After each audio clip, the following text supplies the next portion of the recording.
Namimiss mo ba si Ate Guy? Siyempre naman, siya takbo ako pag wala. Alam mo, kahit hindi ako humihingi, nagbibigay yun. Napaka-generous, the most generous person in the Philippine movies. Since 70s kami kasi. Oo nga, how did you become close to her? Ganito, una ako kay Vilma Santos.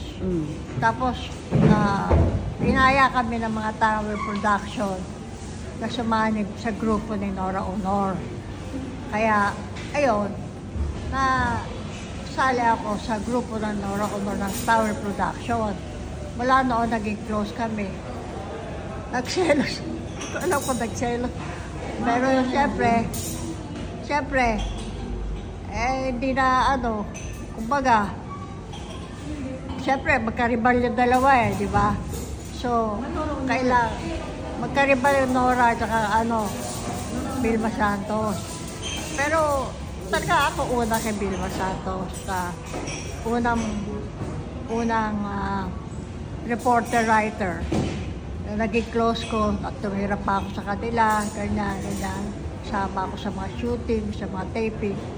Pero ngayon, napunta ako, meron isang kaibigan namin taga Tower Production na trabaho, tsaka kaibigan ko yung producer, si Maria Victoria Marquez. Pinakuha ko kami nila Baby Menes. Kaya napunta kami kay Ate Guy. Hindi naman nakakapagsisi kasi unang kita ko pa lang sa kanya, papunta pa lang ako sa Tower Production doon, dito sa Menyo, Manila. Naglalakad siya, naglalakad din ako. Alam mo, pag kita niya sa akin, kinuha niya yung kwintas niya, sinabi niya sa akin. Ayun, parang welcome niya ako. At buhat noon, standby kami sa bahay niya, hanggang madaling araw, kwentuhan, bonding, chikahan, lahat. Pati lahat ng mga pati anak niya, pati mga ampon niya, mga mga bata pa. Si hindi makalimutan yung Matet. Pala siya, mga 3 years old, pinainom po ng beer, kaya hanggang ngayon hindi na makalimutan. Beer tayo. Tapos si Ian De Leon naman, hindi niya makalimutan. Bata pa rin siya. Pinangakuha ko siya ng matchbox. Hanggang ngayon, pag magkikita kami, doon sa burol nga ni Ate Guy, asa na yung matchbox mo? Pagka nagkaroon ka na ng apo, sabi ko, wala nang matchbox. Ilang taon ka na ba ngayon dito, Mers? Secret. Wala clue. So, sobrang nalungkot ka nga nung namatay siya? Sobrang nalungkot ka nung namatay siya? Oo naman. Hanggang ngayon, nakakalungkot naman. Wala na. Kasi pwede mo siya lapitan. At saka, nagkakaroon kayo, kahit na meron kayong communication. Nagte-text kami, kami sa messenger. Ka sa messenger, May mga kontak kami. Lahat. Hindi kami nawawala ng communication. So, even nung nasa hospital siya? At hindi kami nakawala ng communication. Ang pinakahuli namin, yung nagpa-despedida party si Baby Kay Jimenez papuntang Toronto, Canada. Yun ang pinakahuli namin. Tapos inalok pa niya ako. Siguro parang namamaalam na siya. Ate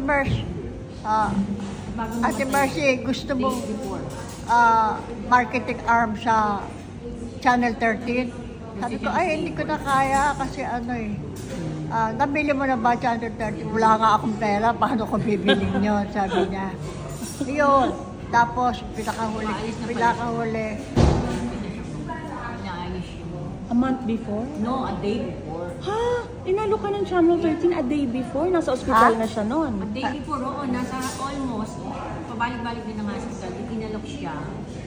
Kasi it said that, wag ka.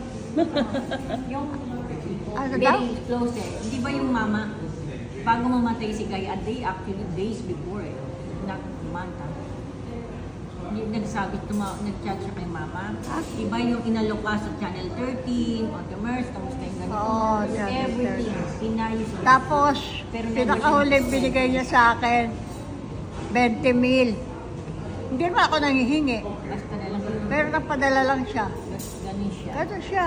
Pero kahit wala siyang pera, no? Nagbibigay din talaga papadala siya. Magagalit siya pag tinanggihan. Pag hindi mo tinanggihan, nagagalit siya. Bakit hindi mo na ako mahal? Mas mahal mo si Vilma Santos. Hindi pare-pareho ko kayo mahal. Pag minahal ko ang tao, mahal ko na talaga. Sabi niya gano'n. Pero nung bandang huli, wala na naman silang rivalry, syempre, ni Ate V, di ba? Wala na. Wala na kasi magkumare pa nga sila, di ba? Magkaibigan Oo, sila. magkaibigan sila. Kaya lang, kami din, walang communication. Dito na lang kay Ate Guy. Pero hanggang sa huling sandali niya, nag-aduhan ng mga kanoras sa, ewan ko kung anong hotel yun.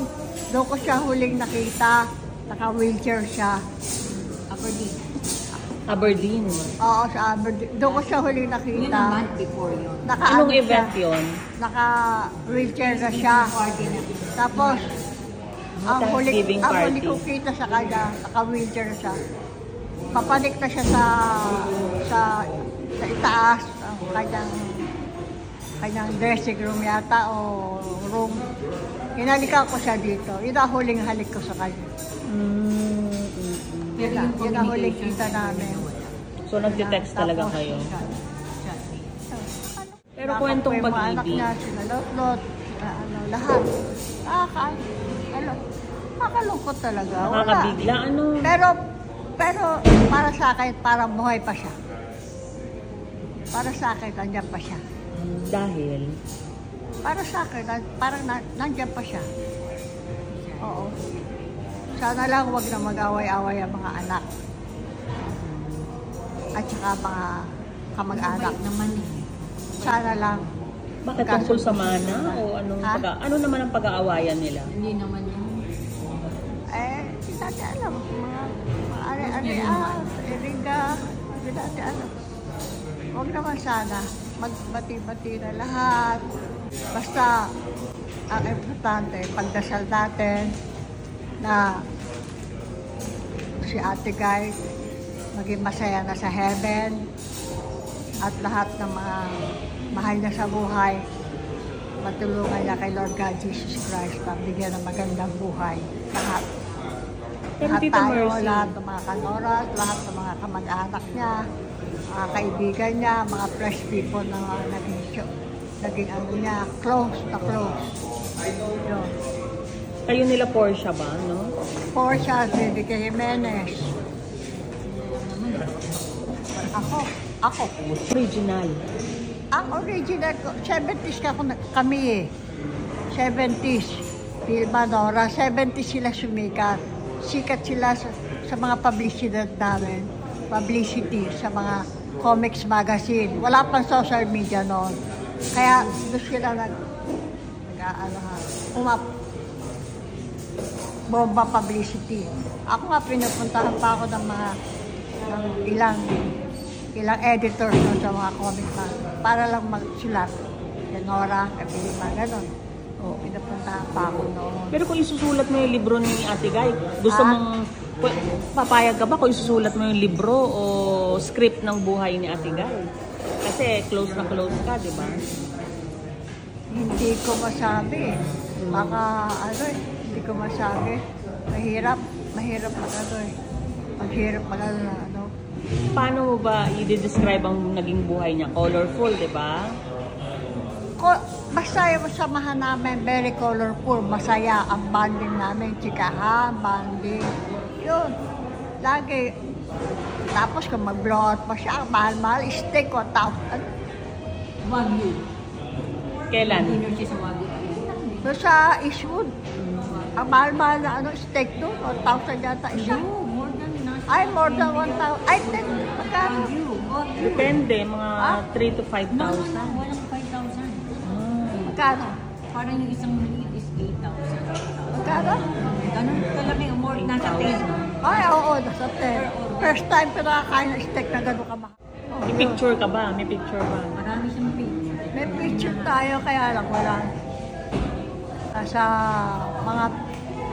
yung mga throwback memories. Inaano ko lagi yun. O kasi noon wala pang phone, di ba? Oo, sa social media. Lahat ng throwback memories namin, nilalagay ko. Tinuturo ako sila magsayaw. Ano pa to? Ian.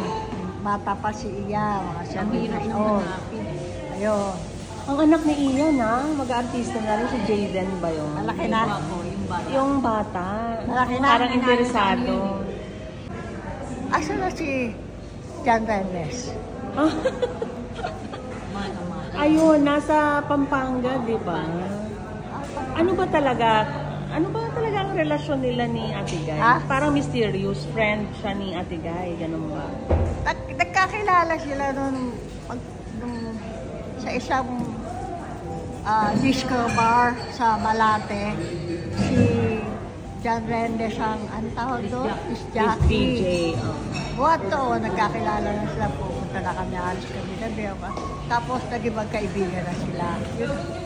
Oo, Pero, hindi na rin niniwalayan ni John naging si Ate Guy. magkaibigan na sila. Tapos yung mawala na sa kanya yung bahay niya sa Valencia. Nabili na ni Mother. Wala na tawa. Si Mother. Nalipat sila. Alam ko may nilipatan sila apartment sa Kwan. Sa Balite Drive. Tapos, parang yung may-ari yata o parang, ewan ko kung sino, pabarilin si Ate Guy. Hinarang ni John Rendes sa kanyang katawan. Kaya hindi malimutan ni Ate Guy si John Rendes kasi si John Rendes lang daw ang tanging lalaking handang magpakamatay para sa kanya. Totoo. Bakit babarilin si Ate Guy nung ano? Ha? Nung may Lang ano? ng konti. Nagkaroon lang ng problema. Oo.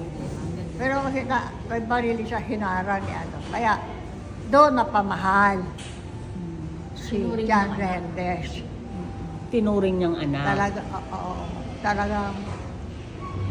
Talagang ibang hindi siya hinaya. Ang lalaki, sabi siya ang tanging lalaking handang magpakamatay para sa kanya. Literal. Literal. Literal. Tinig ko I heard lang na siya pa nagpakasal sa babae pinakasalan ni John, na may anak na nga si John. Si ano sa mga Siya nagpakasal, si Ate Guy. Kaya, very best friend na sila. Best friend. Naging very best friend. Naging, So, after this nangyari to, nagpunta naman sila ng Amerika, di ba? oo, nung may Yun yun. Amerika. Lahat sila. Ay, silang dalawa lang pala. Sa mga Noranians doon, tumutulong sa kanila sa Amerika. Tapos, tulungan sila dito. Yun. Siguro nagagalit yung iba kasi parang hindi na raw hiniwalayan ni John si Ate Guy na parang dependent ba siya? Parang ganun kay Ate Guy. Ganun talaga. Ang kapalaran ng tao. Kapalaran. Hindi natin hinahanap ang kapalaran kung saan lumalapit ang kapalaran sa atin. O anong kapalaran natin ngayon, kapalaran bukas. Hindi natin alam. Wala tayong alam sa kapalaran. Sa lahat ng mga na-link ba kay Ate Guy, sinong pinakagusto mo? Ano? Sa lahat ng mga na-link kay Ate Guy, sinong pinakagusto mo? Nalik? Oo, na-link. Si mga naging boyfriend niya o ano niya, sinong pinakagusto mo ba? Parang wala.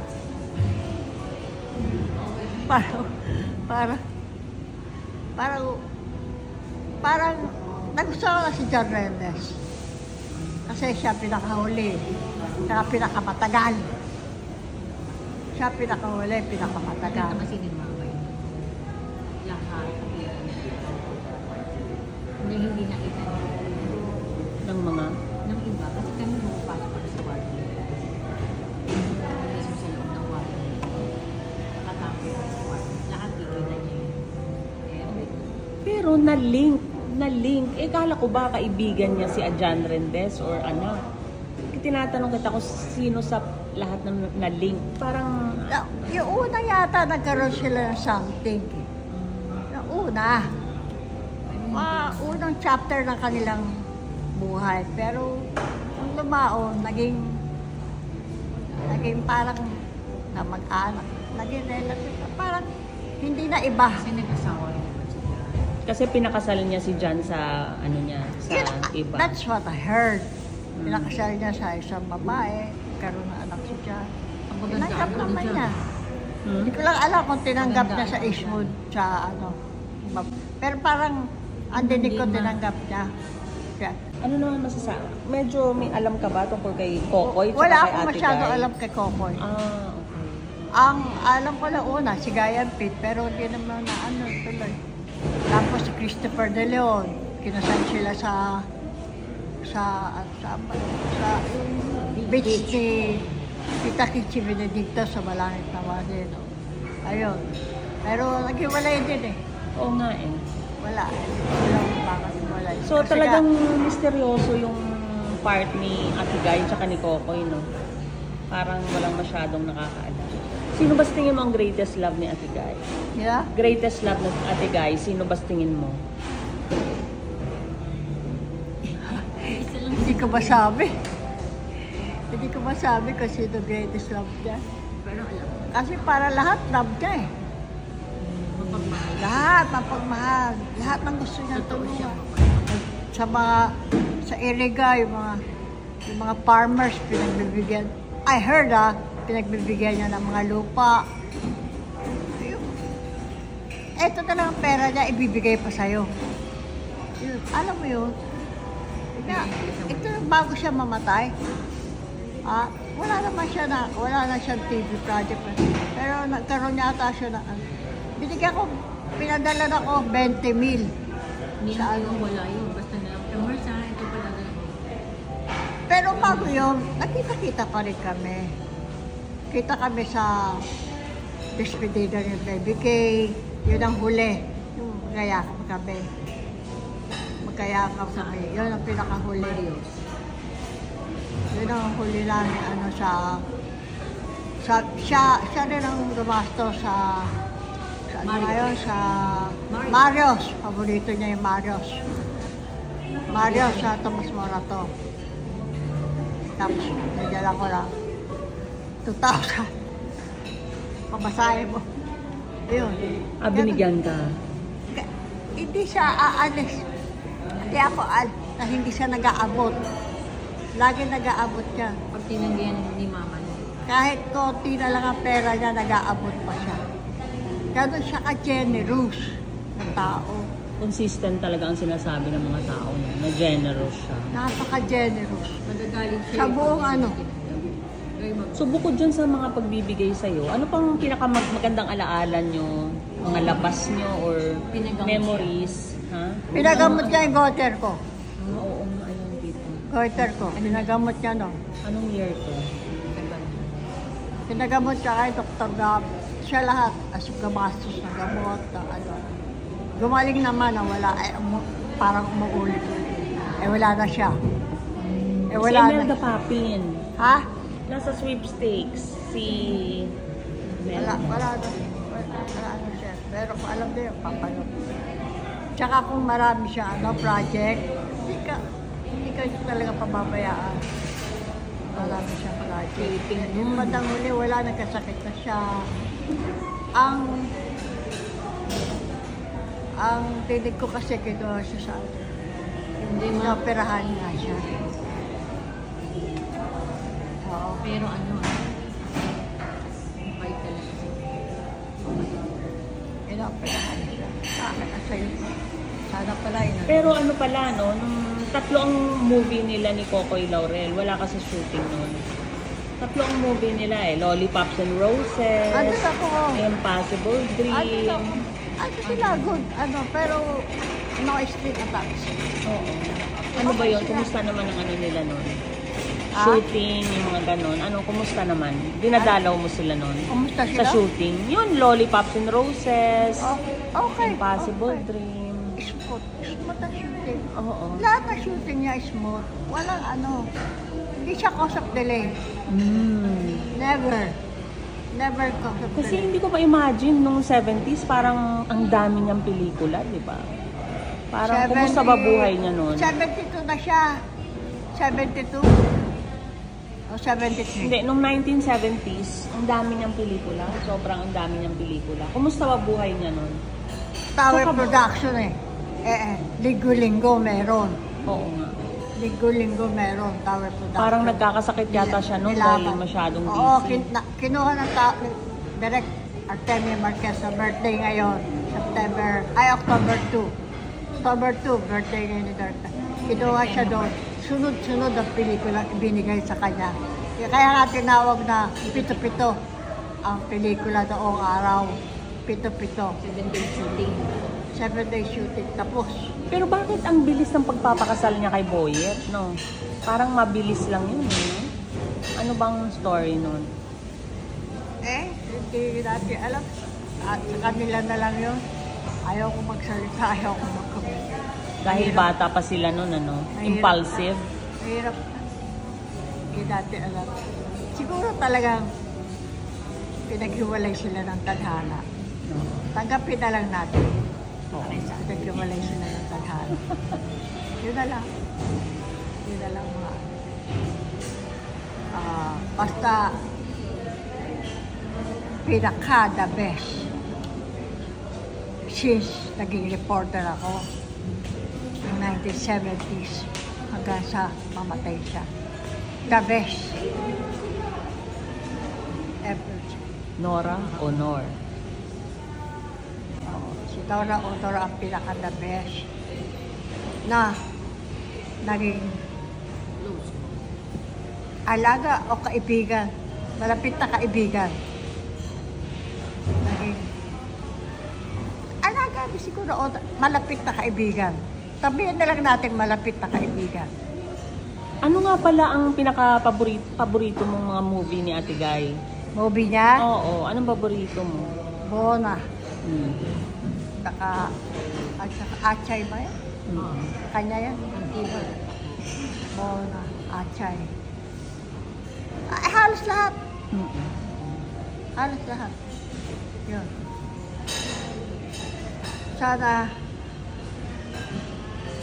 ano na siya, maligaya na siya sa heaven at tulungan siya ni Lord God Jesus Christ na maanahan siya masabi niya kay Lord Jesus Christ, tulungan niya mga naiwanan niyang mga anak, mga pamilya, mga kamag-anak, mga kaibigan, including me.